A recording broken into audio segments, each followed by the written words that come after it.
Look at two English learners. One knows about 500 words and understands how they are used in a sentence. The other knows about 1,000 words, but has some problems with grammar. Which person can understand and communicate more in English? Clearly, it is the person who knows 1,000 words. Some studies have shown that for learners to fully understand a written work, they need to know 95% or more of the words in it. That means that if there are only 5 or more words you do not know in a 100-word text, you might not really understand it. In today's program, we will give you some advice for building up your vocabulary. Vocabulary can mean a single word, 2 words such as phrasal verbs, or many words together, such as an expression. There are two important things to keep in mind when trying to learn new vocabulary. First, connect new words to a story or a situation.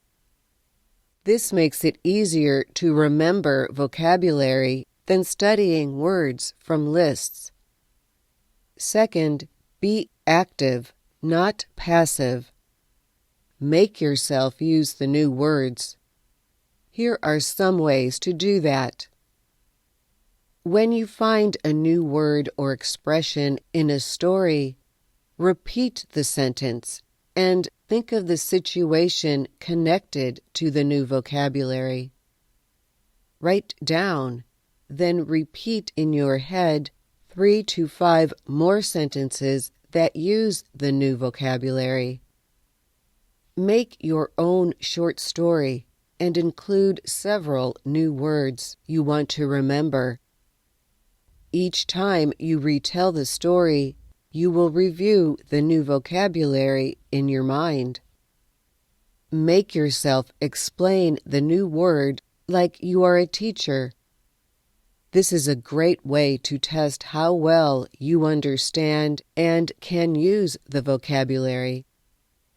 And if you have a study partner, you can explain the new vocabulary like you are a teacher. It is better to learn just a few words in a group of related items instead of all the words in the group. For example, if you try to learn the names of 12 different birds, you will certainly mix up which name goes with which bird. But if you simply learn the names of 2 or 3 birds, and then learn a few more at another time, you will remember more easily. Learn how a word can be used as different parts of speech, such as a noun, verb, adjective, or adverb. Here are examples of the word hope used in 4 different ways. Noun: there is no hope of success. Verb: I hope we win the game. Adjective: the situation is hopeless. Adverb: hopefully we will win the game. Be sure to learn which suffixes or endings are used for different parts of speech. For example, OUS, IC, FUL, and LESS make adjectives, while ION and NESS make nouns. Prepositions are among the hardest things for English learners to remember. For example, we say amused by and happy with. but we cannot say happy by. So you should memorize the word and its preposition together as one unit instead of two separate words. Music often makes it easier to remember words or phrases. Sing along with the song.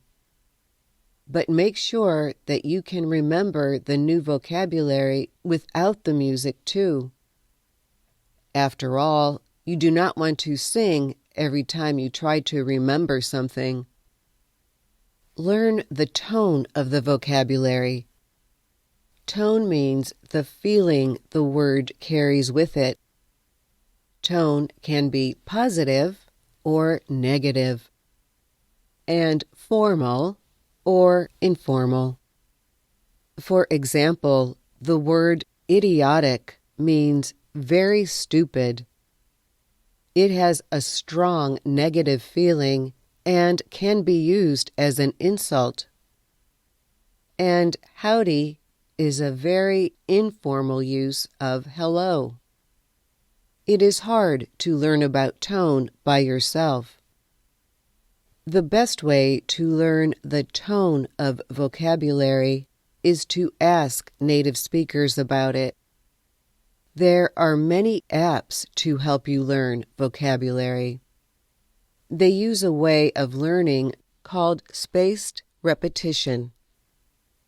For example, an app might show you a new word 7 times in one day when the word is new, but then show you the word only once a week after you know it better. English in a Minute, News Words, and Words and Their Stories are 3 programs that center on vocabulary on VOA Learning English. But you can learn vocabulary from any VOA Learning English program. Most of all, remember to be active instead of passive. Make yourself think and use new words, and you will see your vocabulary grow day by day. I'm Andrew Smith. And I'm Dorothy Gundy. Let's look at 2 English learners. One knows about 500 words and understands how they are used in a sentence. The other knows about 1,000 words, but has some problems with grammar. Which person can understand and communicate more in English? Clearly, it is the person who knows 1,000 words.